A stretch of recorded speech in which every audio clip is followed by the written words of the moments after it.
retired, quote unquote, from astronomy to pursue your writing full time. Just real quickly, what was the focus of your astronomical career? Well, actually, I got my PhD doing the same sort of thing I continued doing after I had gotten it, and that was studying, well, initially it was studying stars that explode, and so that actually was a good precursor for writing this book, because there's a whole chapter on nearby stars exploding, actually 2 chapters on it. I got my PhD using Hubble to observe a star that exploded in 1987, and there's a weird ring of gas surrounding this thing, and so I studied that ring. It was the only object of its kind that was known at the time, and so it was kind of fun to study it and think, what the heck is this?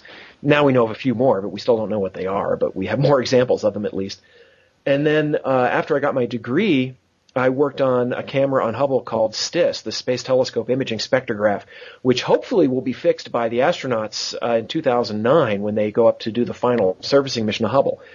But for that, I was basically calibrating the camera so that we could understand how the camera performed in space. And so by knowing how the camera worked, I became, the crew I worked with, the few of us in the company I worked for, we became everybody's best friend. Every scientist who wanted to use the camera would talk to us so that they could find out how their observations were going.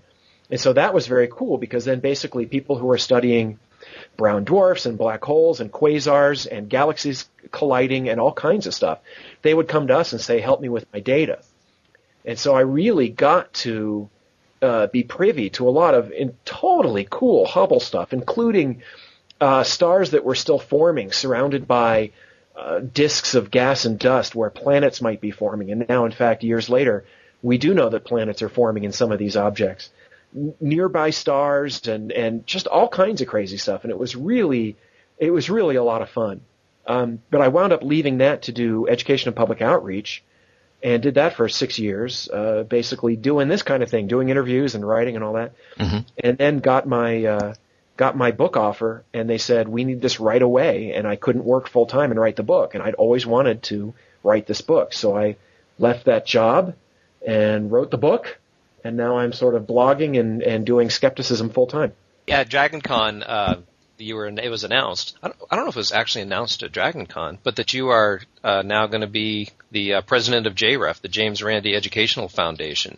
So I'm sure most of our listeners have heard of JREF, but if you could give a quick summary and a little bit of the history of JREF, and then kind of what its goals and purposes are.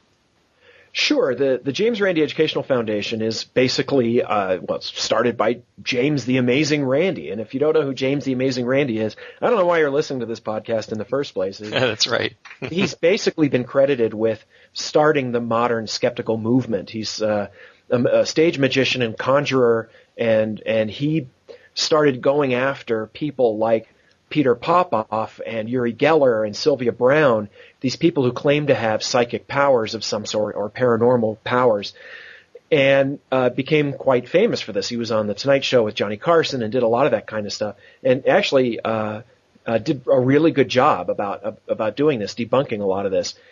And about 12 years ago, the James Randi Educational Foundation was started to help support him do what he does and to help basically spread the word about skepticism. And for the past decade, it's been doing that, and they started having an annual meeting back in 2003, the Amazing Meeting, as they're called, TAM. And I've spoken at all the TAMs, actually. And Randy and I became friends, which is still, to this day, something I have to shake my head over, that sometimes James Randi Skypes me. And it's like, Phil, I read about this in the newspaper. What do you think? And it's like, good heavens. James Randi's talking to me. And earlier in 2008, he pulled me aside and said, listen, we want to continue this on. We need somebody to come in and run this place. I mean, not in so many words. It's not like he wasn't running it or anything like that.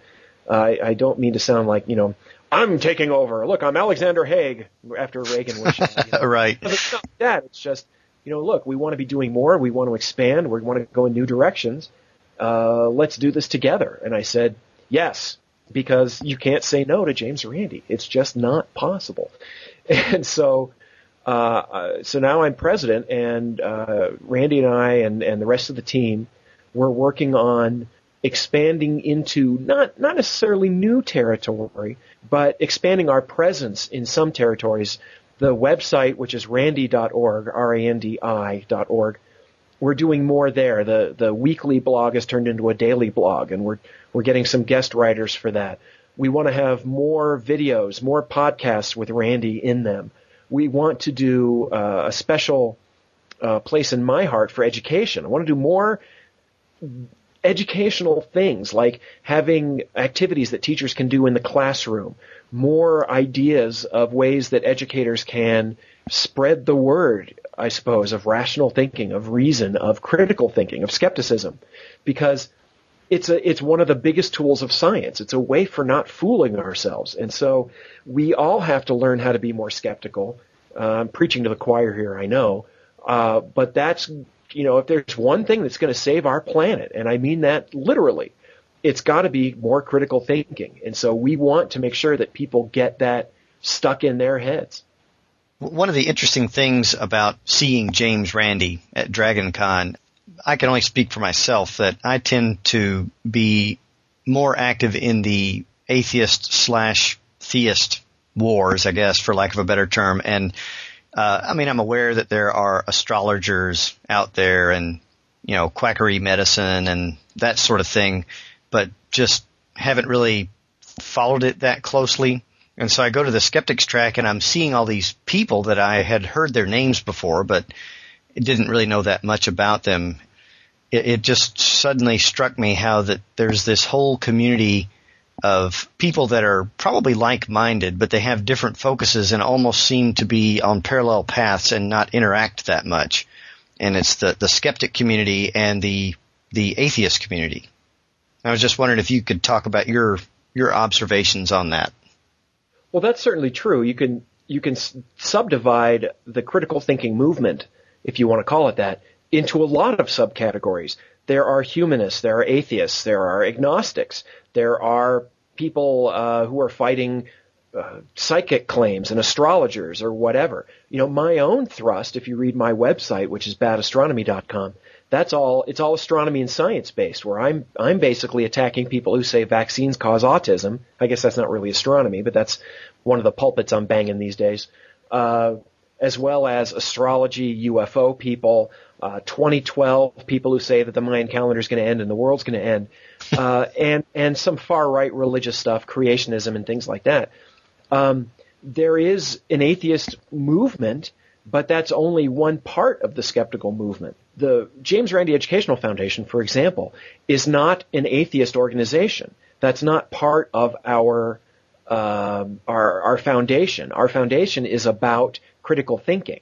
And so there will be atheists who are part of our organization, of course, and there will be people who are not atheists.